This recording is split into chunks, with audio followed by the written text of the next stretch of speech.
السلام علیکم پیارے بچوں، آج ہم ماحول کا مطالعہ جماعت 5ویں کا حصہ 1 کا ہماری زمین ہمارا نظام شمسی سبق کے بارے میں پڑھیں گے۔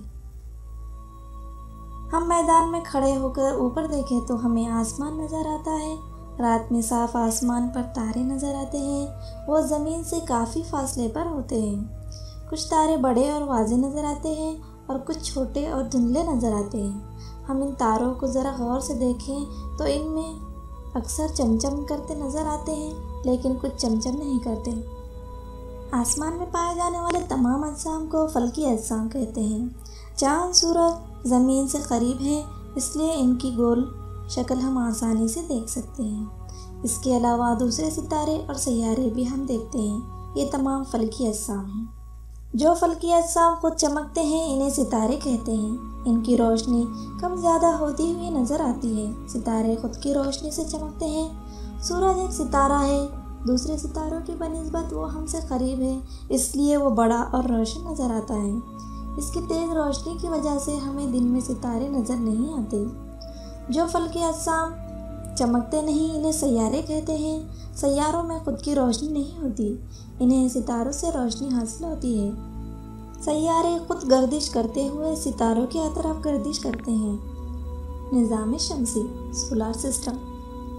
ہماری زمین ایک سیارہ ہے، اسے سورج سے روشنی حاصل ہوتی ہے، وہ سورج کے اطراف گردش کرتی ہے، اسے زمین کی مداری گردش کہتے ہیں۔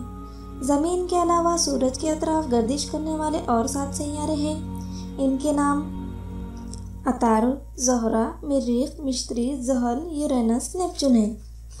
نظام شمسی کا ہر سیارہ مخصوص راستے سے سورج کے اطراف گردش کرتا ہے، اس راستے کو اس سیارے کا مدار کہتے ہیں۔ سورج ایک ستارہ ہے اور سورج کے اطراف گردش کرنے والے سیاروں کو مجموعی طور پر نظام شمسی کہتے ہیں۔ نظام شمسی میں سیاروں کے ساتھ اور بھی کئی فلکی اجسام شامل ہیں، جن میں ذیلی سیارے، بونا سیارہ، سیارچے شامل ہیں۔ کچھ فلکی اجسام سیاروں کے اطراف گردش کرتے ہیں، انہیں ذیلی سیارے کہتے ہیں۔ ذیلی سیاروں کو بھی سورج ہی سے روشنی حاصل ہوتی ہے۔ رات میں آسمان پر ہمیں چاند نظر آتا ہے، وہ خود کے محور پر گردش کرتے ہوئے زمین کے اطراف بھی گردش کرتا ہے، اس لیے اسے زمین کا ذیلی سیارہ کہتے ہیں۔ نظام شمسی میں کئی سیاروں کے ذیلی سیارے ہیں۔ سیارے اپنے اپنے ذیلی سیاروں کے ساتھ سورج کے اطراف گردش کرتے ہیں۔ سورج کے گرد گردش کرنے والے کچھ چھوٹے فلکی اجسام ہیں، انہیں بونے سیارے کہتے ہیں۔ ان سیاروں میں خاص طور پر پلوٹو جیسے فلکی اجسام شامل ہیں۔ بونے سیارے آزادانہ طور پر سورج کے اطراف گردش کرتے ہیں۔ بونے سیاروں کا اپنا مدار ہوتا ہے۔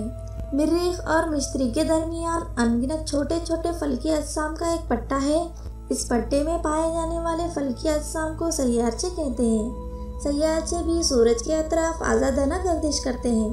سورج کی بنسبت نظام شمسی کے دیگر فلکی اجسام جسامت میں بے حد چھوٹے ہوتے ہیں۔ ان اجسام کی بنسبت چاند زمین سے بہت قریب ہے، اس لیے چاند سورج سے بہت چھوٹا ہونے کے باوجود ہمیں بڑا نظر آتا ہے۔ فلکی اجسام میں ایک دوسرے کو اپنی جانب کھینچنے کی یعنی کشش کرنے کی قوت ہوتی ہے، اس قوت کو کشش ثقل کہتے ہیں۔ سورج کی سیاروں پر اثر کرنے والی قوت کشش ثقل اور سیاروں کی سورج سے دور ہو جانے کی جبلت کے مجموعی اثر کی وجہ سے سیارے سورج کے گرد مخصوص فاصلے پر مخصوص مدار پر گردش کرتے رہتے ہیں۔ اسی طریقے سے ذیلی سیارے بھی سیاروں کے اطراف گردش کرتے ہیں۔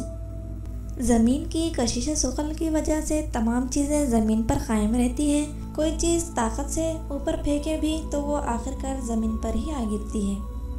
سیاروں، ستاروں کے درمیان پائے جانے والی جگہ کو خلا کہتے ہیں، اس کو فضائے بسیط بھی کہتے ہیں۔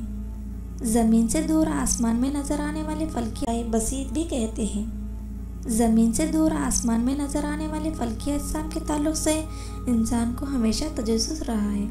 اس نے سوچا کہ اس تعلق سے تحقیق کرنے کے لیے وہاں تک جانا چاہیے، لیکن زمین پر سے کسی چیز کو خلا میں بھیجنے کے لیے اسے زمین کی کشش ثقل کی قوت سے زیادہ قوت کا استعمال کر کے پھینکنا پڑتا ہے۔ اس لیے استعمال ہونے والی تکنیک کو خلائی سیٹلائٹ مشین کہتے ہیں۔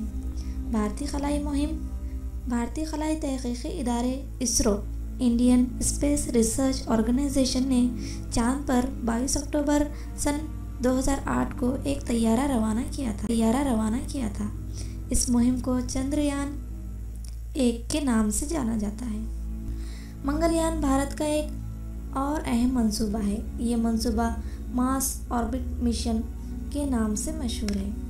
5 نومبر 2013 کو منگلیان مریخ سیارے کی سمت میں روانہ کیا گیا۔ یہ طیارہ مریخ کے مدار میں 24 ستمبر 2014 کو پہنچ گیا۔ پہلی ہی کوشش میں اسرو نے یہ کامیابی حاصل کی ہے۔ بھارت کے یہ دونوں طیارے بغیر انسان کے ہیں۔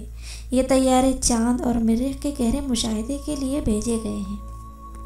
کچھ مہمات میں سائنسداں بھی خلائی طیارے میں جاتے ہیں۔ انہیں خلاباز کہتے ہیں۔ راکیش شرما 1984 میں خلا میں جانے والے یہ پہلے بھارتی خلاباز ہیں۔ مصنوعی ذیلی سیارے۔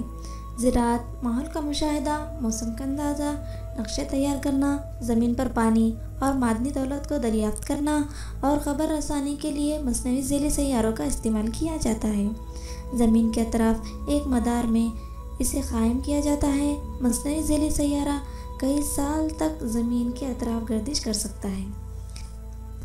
زمین پر پائے جانے والی حیاتی دنیا کی طرح سائنسدانوں کو اب تک کسی بھی سیارے پر زندگی نہیں ملی، اس لیے ہماری زمین ایک انمول سیارہ ہے۔ کسی بھی وجہ سے زمین پر ماحول کا نقصان جانداروں کے خاتمے کا سبب بنے گا۔ تو اس طرح ہم نے نظام شمسی کے بارے میں پڑھا۔ ہمارا یہ سبق یہیں ختم ہوتا ہے۔